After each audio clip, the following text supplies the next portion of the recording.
สวัสดีท่านผู้ชมที่เคารพเฮายังมาติดตามเหตุการณ์น้ำท่วมอยู่ทางภาคใต้ของลาวของพวกเฮาปัจจุบันนี้ยังสืบต่อท่วมนักบางพื้นที่บางเขตบางแขวงแต่ว่าแขวงสารวัตรเห็นว่าข่าวมื้อเช้านี้น้ำได้ลดลงไปแล้วแต่ว่ามวลน้ำดังกล่าวนั้นได้ไหลออกจากแขวงสารวัตรก็ลงเข้าไปใส่พุ่นเด้อัตตปือเซกองจำนวนหนึ่งก็ลงไปใส่สู่จำปาสักท่านผู้ชมแล้วเหตุการณ์ครั้งนี้นี่ถือว่าเป็นครั้งแรกที่ว่าน้ำสายสำคัญหนุนขึ้นสูงและกระท่วมหลายแขนพร้อมๆกันเหตุการณ์นี้ก็เป็นตาอีตนแน่อยู่ทางฝากฟังของบางเขตบางพื้นที่เนาะไฮนาตาก้าถึกน้ำท่วมเมิดเฮือนซ่านบ้านซองเล่าคงเล่าเข้าเครื่องจักรทำมาหากินรถอีตอกรถอีแตกโอ้ยน้ำท่วมสารพิจนเฮ็ดให้ประชาชนบางพื้นที่คิดงอว่าต่อไปนี้เฮาจะอยู่เฮาจะกินได้คือแนวใดไผจะมาให้ความช่วยเหลือเนาะถึงแม้นว่ามื้อนี้บางพื้นที่ก็มีทั้งเจ้าหน้าที่ไอ้น้องตำรวจทหารได้ลงไปให้การช่วยเหลือไปกู้ภัยเอาประชาชนบ้านที่มีความเสี่ยงที่น้ำจะท่วมสูงกว่าเดิมให้ออกจากพื้นที่และมาอยู่บ้องที่กระเจ้าจัดเก็บเอาไว้ให้เพื่อป้องกันว่าให้การสูญเสียชีวิตสูญเสียที่ให้ที่นาที่ทำมาหากินว่าเป็นอย่างชีวิตนี่ต้องเอาไว้สากลท่านผู้ชมเนาะคลิปนี้ค่อยรวบรวมออกมาให้พวกเจ้าเบิงไอ้น้องตำรวจนี่แหละคือตำรวจของประชาชนที่กำลังไปกู้ภัยเนาะช่วยเหลือพ่อแม่ประชาชนออกจากผู้ใดติดอยู่เฮือนอยู่ซานติดอยู่บ้านอยู่ซองทางมันตัดขาดกันเป็นช่วงน้ำท่วมวันนี้แล้วก็น้ำบ่ท่วมวันหันประชาชนก็เลยเดือดร้อนบ่สามารถออกไปหาอยู่หากินบ่สามารถออกไปซื้อข้าวซื้อเครื่องซื้อของอยู่ในเมืองได้ทางเดียวที่จะเห็นให้เขาเจ้ามีชีวิตรอดนั่นก็คือคนภายนอกต้องเอาอาหารเข้าไปส่งให้คนภายในหรือว่าสั้นเอารถของทหารรถที่สูงนะหรือว่าเอาเรือไปแก้เอาคนที่ติดอยู่ตามหมู่บ้านออกมาอยู่ทางในเมืองเพื่อให้เขาเข้าถึงแหล่งอาหารแหล่งน้ำแหล่งในมองอยู่มองเซาที่สะอาดที่บ่เปียกซุ่มเนาะให้ทุกคนไปเบิ่งคลิปนี้ซะก่อนแล้วจึงมาพ้อกันในช่วงต่อไปแล้วมันมีอีกคลิปหนึ่งท่านผู้ชมเนาะน่าจะอยู่แขกภาคใต้ของเฮานี่แหละน้ำท่วมทางแล้วหมอนั่นน่ะขี่รถจักรมาน่าจะออกไปเวียกไปว่าแหละก็ไปเห็นน้ำขั้นทางอยู่ท่วมทางอยู่ประมาณเกือบแห้งแอวนี่แหละแล้วก็คิดว่าน้ำสิบ่แห้งเนาะน้ำโตนลงใส่จากหน้าเบื้องนั่นท่วมทางมาลงหน้าเบื้องนี่แล้วก็ขี่ไปตามปกติเลยเล่งไปฮอดเคิงหั่น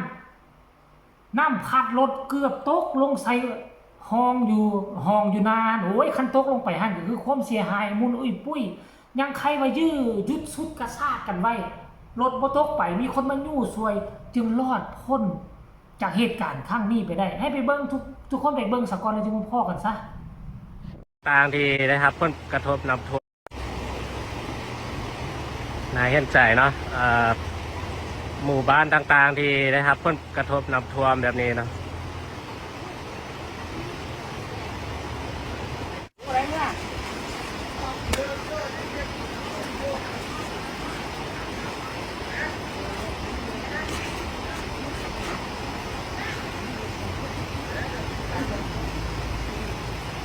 ผู้ใหญ่แท้ก็โอเคเนาะหน่อยน้ำเปลี่ยนแต่ผู้น้อยเนาะเด็กน้อยนี่ต้องได้เอาใจใส่กระเบิงเนาะระมัดระวังนะจุดที่น้ำนี่ไล่แห้งเลยเนาะแหกเตอไล่น้ำนี่เนาะโอ้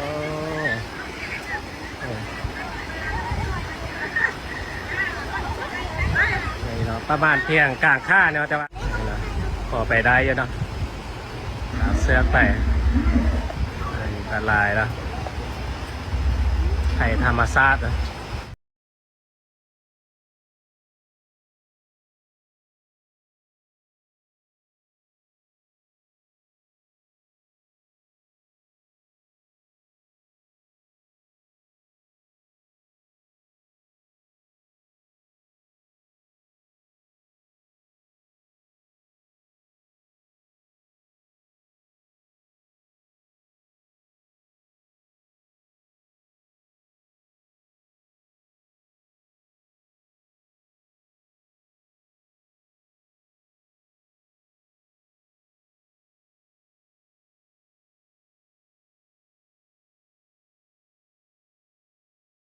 ตอนนี้อัปเดตสถานการณ์น้ำท่วมเด้อพี่น้องบ้านต่างๆเมืองสนาสมบูรณ์แขวงจำปาสักเนาะ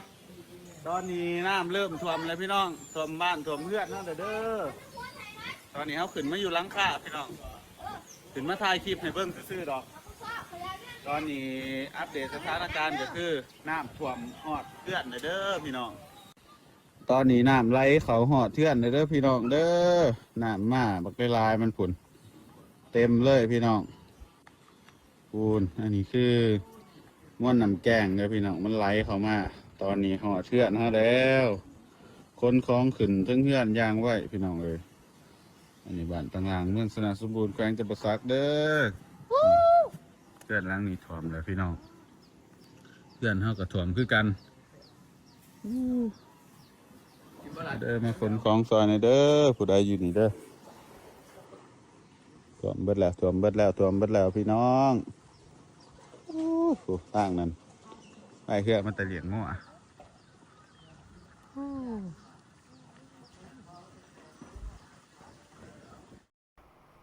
เห็นแล้วบอกทุกคน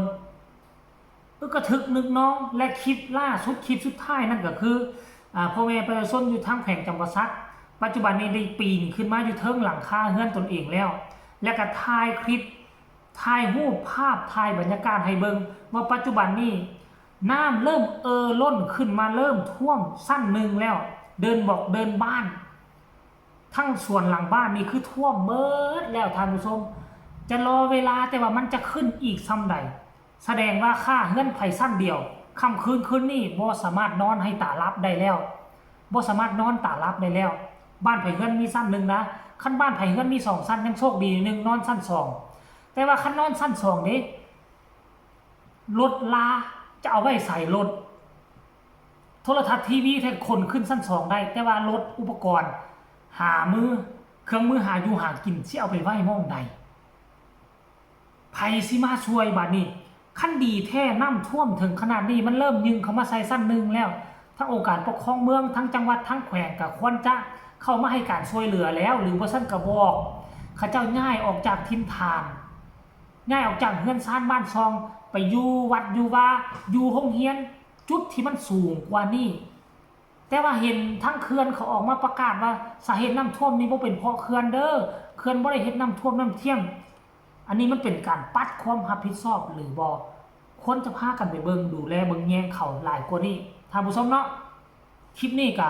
เอามาฝากเอามาต้อนกันเพียงซ้ำนี้เด้อฝากทุกคนกดไลค์กดแชร์กดติดตามให้แน่เพื่อจะบ่พลาดในคลิปเวียกบ้านการเมืองของลาวเฮาแบบนี้ใครมีคำตำหนิติชมคำคิดคำเห็นคือแนวใดก็สามารถส่งข่าวมาใต้คอมเมนต์ได้พบกันใหม่ในมื้อหน้าสำหรับ